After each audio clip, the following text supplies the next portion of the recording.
Hey there, home chefs. Welcome to the Chef Land Show. And today, awesome, delicious shrimp scampi. And what's even better than that, we're cooking with friends today. So join us, introduce you to my friends. You get to learn how to make a beautiful shrimp scampi in no time. So join us on the Chef Land Show. There we go. Hey, welcome back to the Chef Land Show, guys. We are so excited to be cooking shrimp scampi today, but I'm even more excited about cooking with my friends. This is the husband and wife culinary team of Brian and Lynn, and we became friends in culinary school. We actually graduated together. A few months later, we actually worked together when we all were working at the Resort Country Club. And so we've had a long history together. Now they're both working at a fine dining restaurant here in town, one of the nicer ones, and they're doing just great. So excited to have them here.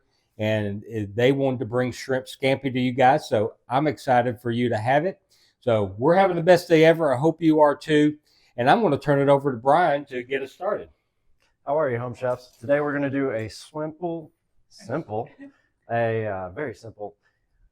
shrimp scampi. I have my mise en place set out. I have some olive oil, some parsley, red chili flakes, a bunch of garlic, and some butter and lemon juice, along with some shrimp and some pasta. We already pre-made the pasta, but we're going to discuss about salting your water and not adding oil to your water to keep them from sticking.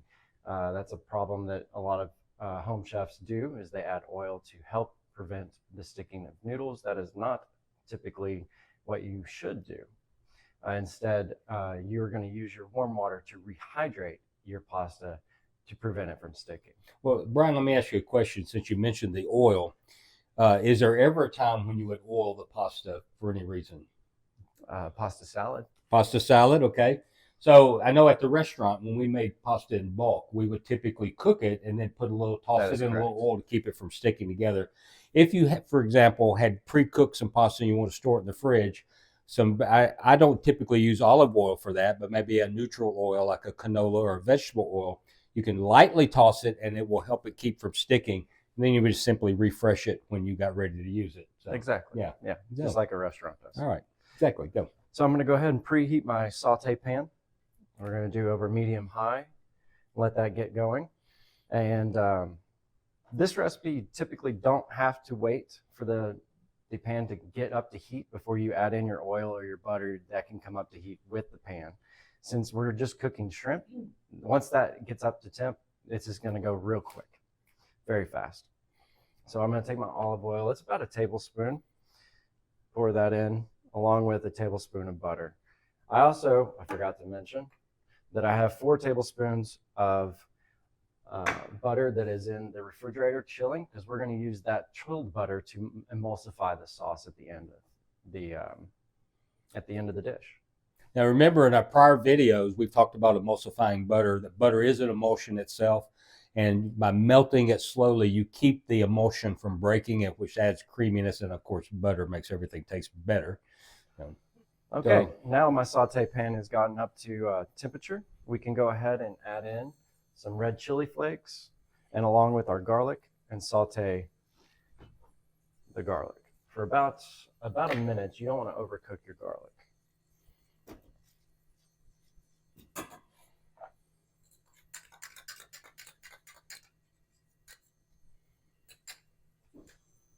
We love garlic, don't we? Oh, we do. Yes, we do. Awesome. If you would ask Lynn, she over garlic. You can never over garlic, can you? When they ask for a tablespoon, I put in 2. Right. Exactly. So, guys, this is so super simple. What he's doing here. Remember, we talked a week or two ago. Just because it's simple, it's not easy. But once you do this yourself, you're going to find it's very easy. It's not just simple; it's very easy. This is perfect for a weeknight. You can Absolutely. have this prepped in the fridge. Come home, make sure the kids have done the homework, and then bam, have dinner on the table in no time.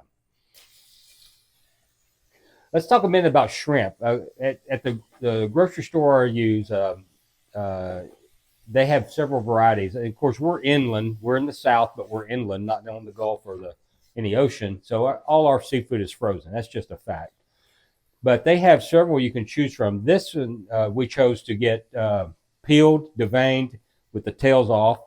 They also offer what's called an easy peel, which is the peel is still on, but they've taken a machine and gone down the back, cut it, and then deveined it, and then all you have to do is slip the skin off. Now, the nice thing about using that, and what we're going to cover in future videos, is simply making your own shrimp stock. Making your own stock will elevate your dishes so very much. I'm at a loss for words. I'm so excited. No, that's true. The easy peel, we purposely bought it the other day because it was $2 cheaper Oh, wow. than it was to get already shelled and deveined. I missed that. I was like, oh, we're going to go with the cheaper option. Right. So what I'm doing here is just coating one side. As you can see, we're already starting to cook. The skin is starting to peel up, so that means that we're getting good heat. And as we're waiting for these, the shrimp to finish in the saute pan, I'm going to go ahead and rehydrate my pasta water.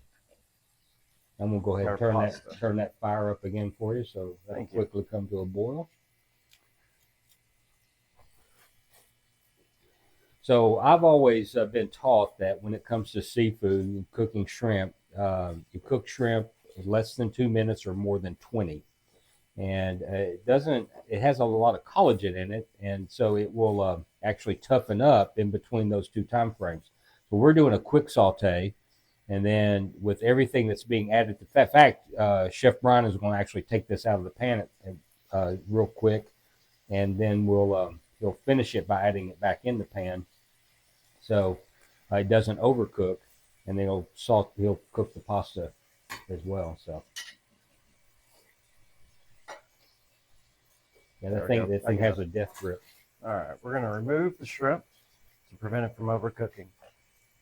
And once that pasta is all cleared up, we can throw that in and finish our dish. All right, guys, we're gonna wait on the pasta to reheat, and we will be back in just a moment. See you then. I don't know. Did we talk about salting the pasta water? No, not yet. So when you cook dry pasta in particular, or fresh, doesn't matter, you definitely want to salt the water. Now with fresh pasta, you will add more salt than you will with dried, because dried will stay in the pan longer and will absorb more of that salt. But either way you go, your water should taste like the sea. So if you've ever been swimming in an ocean, the Italians say it's like the Mediterranean Sea, but I don't know if their salt content's any higher or lower than the Gulf of Mexico. But that's a good salt level to always shoot for, right? And vermouth.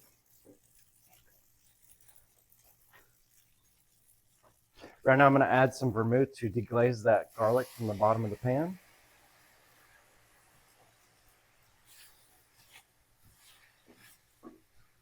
And you don't want to stand over the fumes. No. All right, just added some lemon juice flavoring along with the parsley. Oh, nice. So the parsley not only adds a flavor, a freshness to it, but it gives it a little color in what would otherwise be a mostly beige dish. So it helps the visual appeal. Go ahead and throw our shrimp back in, and then we can start adding that cold butter.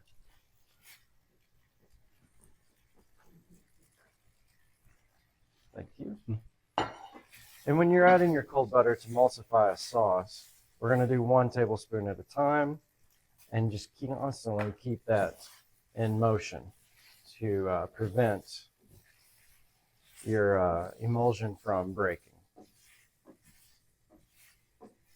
So again, for those that are new to the channel, we've talked about this before, but butter is an emulsion of water, butter solids, and butter fat held together. It's a permanent emulsion, but it will break if you heat it too rapidly, a couple other ways, but that's the primary way it will break on you. And you can see it breaking where you can definitely see the oil separating. Bubbles will start forming because that's the water boiling off. And then if you leave it in the pan too long, the butter solids will start to brown. Now, there are times when we want that to happen. We call that brown butter. It adds a terrific flavor. Brown butter's delicious, absolutely, in chocolate chip cookies. I found that in one of my baking classes. I never even dreamed of trying that until then. But brown butter is good. But most of the time, we want it to stay in emulsion when we're making a sauce like we are today. Absolutely. And this is the point where you're going to taste it and finish your seasoning with some salt and pepper. Make sure that everything is well incorporated. And you can add more lemon juice, more parsley if need be. You taste it however you like to eat it. Yeah, we need some more salt. All right, I'll just and pepper, please. How many pinches? That should be good. Okay, and a little pepper. And I'm going to kill the heat. Perfect. Okay. Awesome. And then that's it. You're done. All right. We can garnish with Parmesan cheese. Okay, so we're going to take a break, get ready for plating, and when we come back, we'll get it plated, garnished, and the best part of all, we get to taste it. Oh, absolutely. So while we were away, Lynn was pointing out another reason why we don't oil the pasta water. So Lynn, you want to share that with us? If you oil the pasta water, the pasta sauce where you put in like spaghetti or Alfredo, it won't stick to your noodles. Yeah, and that's one of the things that we like is to stick to our noodles. Okay, yeah, Brian, exactly. Take it away. Thank you for adding that, Lynn. Appreciate that. Well,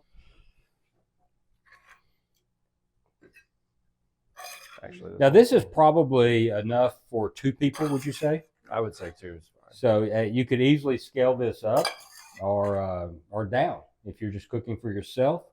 You certainly could use a little less. Now, we've talked about the microplane before. At this school, we all tend to use the microplane. So here's another beautiful thing. Zesting lemon is one thing, but look how beautifully it does the Parmesan cheese.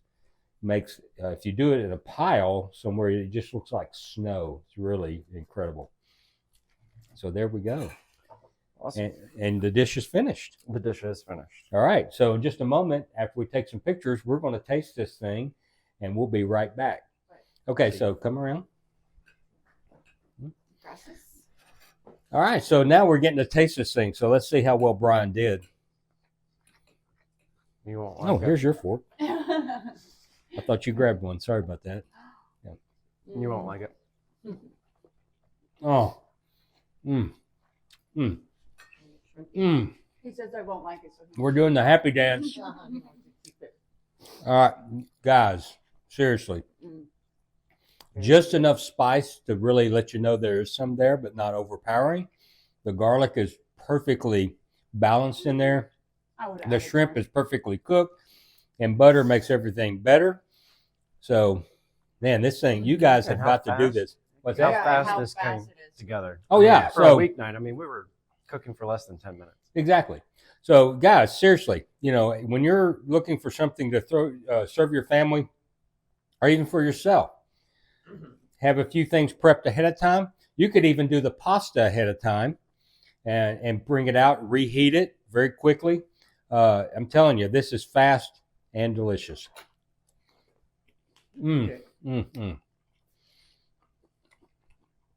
Wow. Guys, thank you so much. Thank you for coming out. Good to see you again. And so, man, this is fantastic. I know what we're having for dinner tonight. This is delicious. Listen, guys, cook this dish. Let me know in the comments how you do. Also, let me know what you want to see on the Chef Lance Show. And thank you for joining us. Don't forget to hit the subscribe button, the notification bell. Then share this with your family and friends and like the video. It helps us out a lot. And I'm going to keep eating this. So remember this. A day in the kitchen beats a day of working any day. Thank you. We'll see you next time. Sweet. Okay, there we go. That was the fastest video we've done. Yeah. That's what I was saying. How quick this thing it's comes amazing. together. All the traipsing. This is fantastic. Gosh, this is so good. No, it's not bad. But I made this recipe while we were in school. I was doing that cookbook. Yep. And then he wanted me to write 500 words about why I like cooking or something like that. And I was like, never mind, it's not going in. Did you turn that off? No, it's on. You know.